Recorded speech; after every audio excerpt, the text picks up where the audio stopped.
രാഷ്ട്രീയ പ്രവേശനത്തിനുള്ള സൂചനകൾ എന്ന തരത്തിൽ വലിയ ചർച്ചകൾക്ക് വഴിവെച്ച് നടൻ ധനുഷിന്റെ ഏറ്റവും പുതിയ പ്രസംഗം. തമിഴ്നാട്ടിൽ സംഘടിപ്പിച്ച രക്തദാന ക്യാമ്പിൽ ആരാധകരെ അഭിസംബോധന ചെയ്ത് സംസാരിക്കവെയാണ് സാമൂഹിക സേവനത്തിനും ജനക്ഷേമ പ്രവർത്തനങ്ങൾക്കും കൂടുതൽ പ്രാധാന്യം നൽകണമെന്ന് താരം ആഹ്വാനം ചെയ്തത്. ആരാധക സംഘടനകൾ സിനിമകളുടെ വിജയാഘോഷങ്ങളിൽ മാത്രം ഒതുങ്ങാതെ സമൂഹത്തിന് ഗുണകരമായ പ്രവർത്തനങ്ങളുടെ ഭാഗമാകണമെന്നും സ്വന്തം പ്രദേശങ്ങളിലെ ജനങ്ങളുടെ പ്രശ്നങ്ങൾ തിരിച്ചറിഞ്ഞ് അവ പരിഹരിക്കാൻ മുൻകൈയെടുക്കണമെന്നും ധനുഷ് ആവശ്യപ്പെട്ടു. ഓരോ ആരാധകനും തന്റെ ചുറ്റുപാടുകളിലെ കുടുംബങ്ങളുടെ ആവശ്യങ്ങൾ മനസ്സിലാക്കണം. സഹായം ആവശ്യമുള്ളവർക്ക് കഴിയുന്നത്ര പിന്തുണ നൽകണം. വെറും ആൾക്കൂട്ടമായി മാറുന്നതിൽ കാര്യമില്ല. സമൂഹത്തോടുള്ള ഉത്തരവാദിത്ത ബോധം വളർത്തിയെടുക്കണമെന്നും ധനുഷ് കൂട്ടിച്ചേർത്തു. രക്തദാനം, വിദ്യാഭ്യാസ സഹായം, ചികിത്സാ സഹായം, ദുരിതാശ്വാസ പ്രവർത്തനങ്ങൾ തുടങ്ങി ജനങ്ങൾക്ക് നേരിട്ട് പ്രയോജനപ്പെടുന്ന പ്രവർത്തനങ്ങളിൽ ആരാധകർ കൂടുതൽ സജീവമാകണമെന്ന സന്ദേശമാണ് താരം നൽകിയത്. ധനുഷിന്റെ ഈ പ്രസംഗം സാമൂഹിക സേവനത്തിനുള്ള ആഹ്വാനമായി മാത്രം ഒതുങ്ങാതെ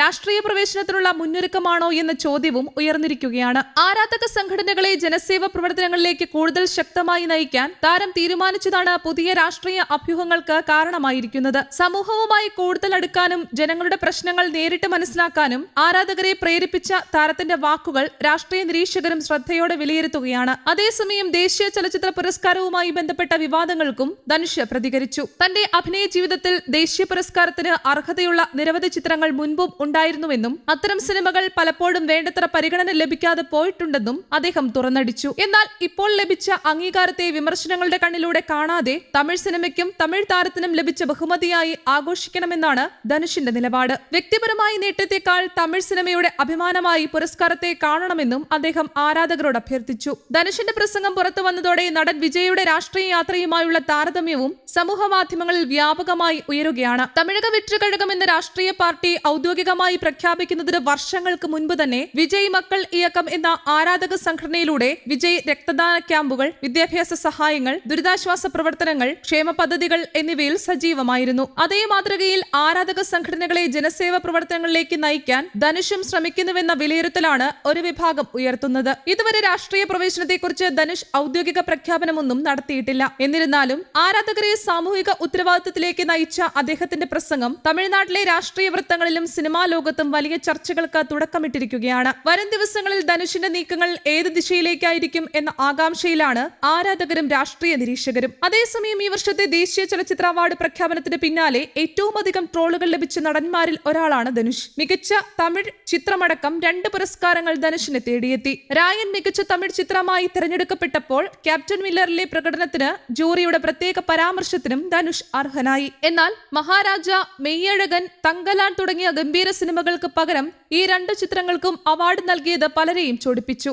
രായൻ എന്ന ആവറേജ് ചിത്രത്തെ പലരും അങ്ങേയറ്റം ട്രോൾ ചെയ്ത് വലിയ വാർത്തയായിരുന്നു. അവാർഡ് വിവാദത്തിൽ ധനുഷ് പ്രതികരണവുമായി രംഗത്തുമെത്തിയിരുന്നു. 2024 ക്യാപ്റ്റൻ മില്ലർ, രായൻ എന്നീ സിനിമകളേക്കാൾ മികച്ച ചിത്രങ്ങളായിരുന്നു മെയ്യഴകനും മഹാരാജയും എന്ന് തനിക്ക് അറിയാമെന്നും ധനുഷ് പറഞ്ഞിരുന്നു. ആ സിനിമകൾക്ക് അവാർഡ് ലഭിക്കാത്തതിൽ പലർക്കും നിരാശയുണ്ടെന്നും തനിക്ക് അവാർഡ് ലഭിച്ചതിനെ വിമർശിക്കുന്നത് അതുകൊണ്ടാണെന്നും താരം കൂട്ടിച്ചേർത്തിരുന്നു. പിറന്നാളിനോടനുബന്ധിച്ച് നടത്തിയ ഫാൻസ് മീറ്റിൽ സംസാരിച്ചപ്പോഴാണ് ധനുഷ് ഈ പരാമർശങ്ങളൊക്കെ നടത്തിയത്. ഇപ്പോൾ പലരും എന്നെ വിമർശിക്കുന്നു. അർഹിക്കാത്ത അവാർഡാണ് ലഭിച്ചതെന്നാണ് ഇക്കൂട്ടർ പറയുന്നത്. പക്ഷെ ഇക്കൂട്ടരെ ഞാൻ ഒരു കാര്യം ഓർമ്മിപ്പിക്കട്ടെ. കരിയറിന്റെ തുടക്കകാലത്ത് ഞാൻ ചെയ്ത സിനിമകളിലൊന്നായിരുന്നു കാതൽ കൊണ്ടേൻ. ആ പടം കണ്ട പലരും പറഞ്ഞത് നാഷണൽ അവാർഡ് ഉറപ്പാണെന്നാണ്. എന്നാൽ ആ സിനിമയ്ക്ക് അവാർഡ് കിട്ടിയില്ല. അന്നത്തെ ആ ചെറിയ പയ്യന് എല്ലാവരും ആശ നൽകിയെങ്കിലും അവസാനം അവൻ നിരാശനായി. ആ സിനിമ മാത്രമല്ല, പിന്നീട് ഞാൻ ചെയ്ത പുതുപേട്ടയ്ക്കും ഇതേ അവസ്ഥയായിരുന്നു. അവിടെയും തീർന്നില്ല. വടച്ചെന്നൈ, മരിയാൻ, രാഞ്ചന, കർണൻ, മയക്കം എന്ന ഈ സിനിമയ്ക്കൊന്നും അവാർഡ് ലഭിച്ചില്ല. ഇതെല്ലാം അർഹതയുണ്ടായിട്ടും അവാർഡ് ലഭിക്കാത്ത സിനിമകളായിരുന്നു. അന്നൊന്നും ആരും സംസാരിച്ച് കണ്ടില്ല. ഇപ്പോൾ അവാർഡ് കിട്ടുമ്പോൾ വിമർശിക്കുന്നത് ശരിയല്ല. അന്നൊന്നും ആരും എന്നെ സപ്പോർട്ട് ചെയ്തിരുന്നില്ല എന്നും ധനുഷ് വ്യക്തമാക്കി. ധനുഷ് സംവിധായക കുപ്പായമണിഞ്ഞ രായൻ ബോക്സ് ഓഫീസിൽ 100 കോടിയോളം നേടിയിരുന്നു. താരത്തിന്റെ 50ാമത് ചിത്രം കൂടിയായിരുന്നു രായൻ. നല്ല തുടക്കം ലഭിച്ചിട്ടും അത് മുതലെടുക്കാൻ സാധിക്കാത്ത കഥയായിരുന്നു രായന്റേത്. മികച്ച തമിഴ് ചിത്രമായ രായനെ തെരഞ്ഞെടുത്തതിൽ പലരും അവരുടെ നിരാശ പങ്കുവച്ചു. എന്തു തന്നെയായാലും ധനുഷിന്റെ ആരാധക സംഘടനയായ all India Dhanush fans and welfare association അടുത്തിടെ പുതിയ പതാക പുറത്തിറക്കിയതും രാഷ്ട്രീയ അഭ്യൂഹത്തിന് ആക്കം കൂട്ടിയിരുന്നു. തമിഴ്നാട്ടിൽ ധനുഷിന്റെ ആരാധക സംഘടനയും പുതിയ രാഷ്ട്രീയ പാർട്ടിയായി മാറുമോ എന്ന ചോദ്യമാണ് ഉയരുന്നത്. എന്നാൽ ധനുഷോ അദ്ദേഹവുമായി ബന്ധപ്പെട്ട അടുത്ത വൃത്തങ്ങളോ രാഷ്ട്രീയ പ്രവേശനത്തിന്റെ സൂചനകളൊന്നും ഔദ്യോഗികമായി നടത്തിയിട്ടില്ല. ധനുഷിന്റെ ഈ നീക്കങ്ങൾ ഭാവിയിലെ രാഷ്ട്രീയ പ്രവേശനത്തിന്റെ മുന്നൊരുക്കമാണോ എന്ന ചർച്ചകളിലാണ് തമിഴ്നാട് രാഷ്ട്രീയവും സിനിമാ ലോകവും. തമിഴ്നാട്ടിൽ MGR, ജയലളിത, വിജയകാന്ത്, കമലഹാസൻ, വിജയ് തുടങ്ങി നിരവധി സിനിമാ താരങ്ങൾ രാഷ്ട്രീയ രംഗത്തേക്കെത്തിയ പശ്ചാത്തലത്തിലാണ് ധനുഷിന്റെ രാഷ്ട്രീയ പാർട്ടി രൂപീകരണവുമായി ബന്ധപ്പെട്ട അഭ്യൂഹങ്ങളും ചർച്ചയാകുന്നത്. News desk, Kerala Kaumudi.